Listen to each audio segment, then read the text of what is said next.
Many lifters primarily train their triceps with pressing exercises and pushdowns. Neither is ideal to build big arms. At first glance, the triceps might seem like a simple muscle. It straightens the arm, so we do exercises that straighten the arm, like pushdowns and bench presses. However, in reality, the functional anatomy of the triceps muscle is a little bit more complex, and this has profound implications for how you should train the triceps for maximum muscle growth. So let's go into how to build horseshoe triceps based on its biomechanics.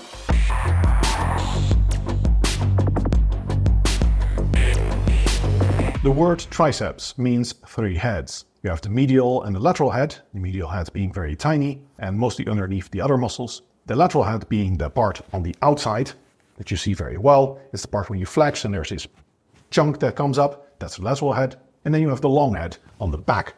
The long head is very large. The long head is in fact the largest part of the triceps by far, and it's also thereby the biggest part of the arms. The long head of the triceps is key to build bigger arms, and it's precisely the long head that is a little bit more complex.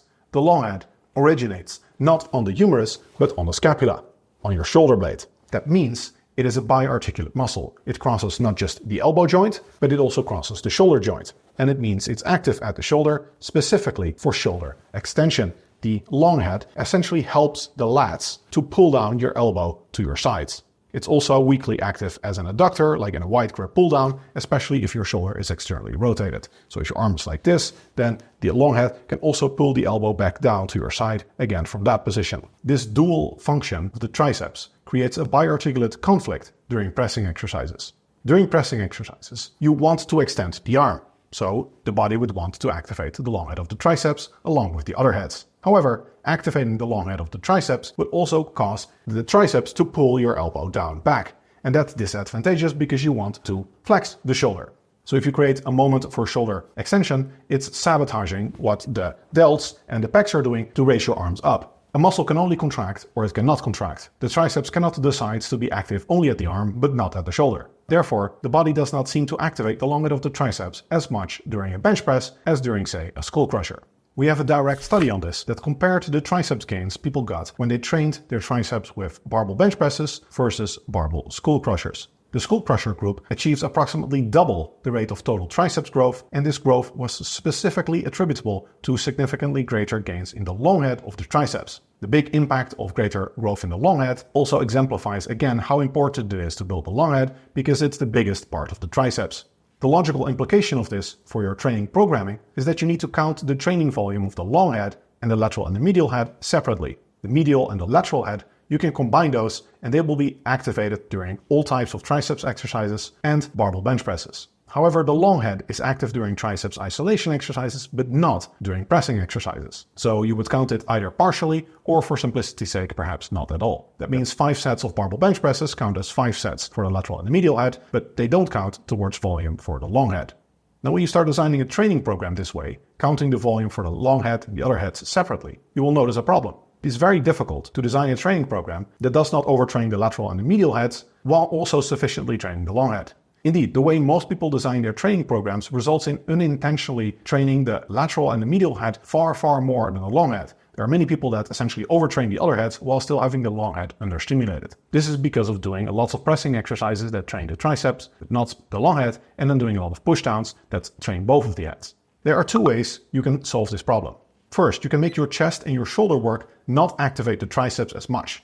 Pressing exercises are not ideal triceps builders anyway, so if you have the time, it's better to do the triceps work separately and then use your delt and your chest work primarily to train the delts and your chest. So you could do more lateral raises, for example, instead of overhead presses, more flies. You can also do cable chest presses, and importantly, you can use dumbbells. I'm a big fan of dumbbells because they allow for greater range of motion, both for overhead presses and for dumbbell bench presses, as opposed to using a barbell. So you get more range of motion, which is probably better for the pecs and the delts, and using a dumbbell significantly reduces the influence triceps have on the movement. When you're using a barbell, there is lateral force production. So if you're holding the barbell, any force that you produce from triceps goes like this, right? Because the triceps straightens the arm, but the barbell is fixed, so it produces lateral forces that go outward. Since the barbell cannot move, that helps you push the weight up. I explain the physics of this in more detail in this video. With a dumbbell, you don't have this. So with a dumbbell, if you are pushing up and now you activate the triceps a lot, you will throw the dumbbell out to the side. Therefore, dumbbell exercises have very little triceps activity and they are very poor triceps builders. They will grow the lateral and the medial head a little bit. You can probably even just not count the volume, and they will have almost zero effect on the long head. So I wouldn't count them at all for the long head. This is a benefit because this allows you to do more tricep isolation work, which trains all of the heads of the triceps so that you can get balanced total development. And again, noting that the long head is by far the most important to get bigger arms. So it's most important to train the long head well than to train the other heads well.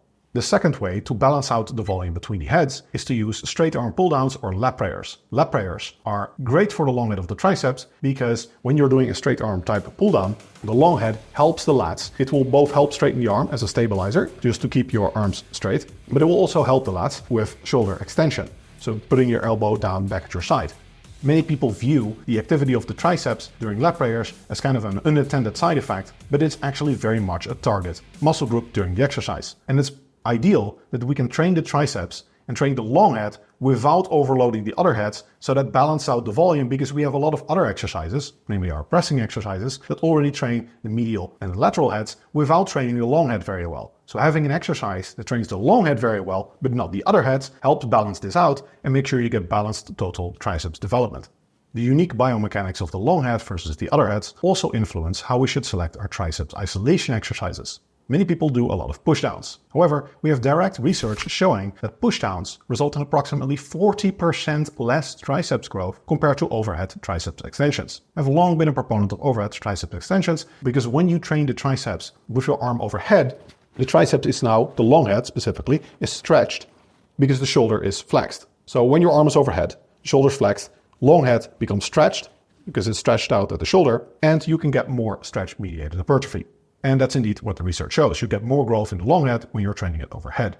Interestingly, in the best study we have on this, it wasn't just the long head that grew more when training the triceps overhead. The other heads also grew more from the overhead extensions versus the pushdowns. Why is this? Well, my theory is that during a pushdown, it's not just the fact that the long head is not stretched. It's also that in the stretched position, so the top position of a pushdown like this, there is very little tension. The top position of a pushdown is very, very easy. When you fail to lock out the weight at the bottom, you can still probably do many repetitions. That's also why many people intuitively don't quite fully lock out the elbows during pushdowns, because it just limits how much weight you can lift so much. During an overhead triceps extension, the problem is not nearly as bad, because by definition, the forearm is quite literally the moment arm, so there's maximum tension in this position at 90 degrees. So this whole range is loaded quite well. And even the very bottom position of the movement still has quite some tension on the triceps. So it's not just that the long head is more stretched and therefore experiences more stretch-mediated hypertrophy. There's also more tension in the lengthened position with an overhead triceps extension compared to a pushdown.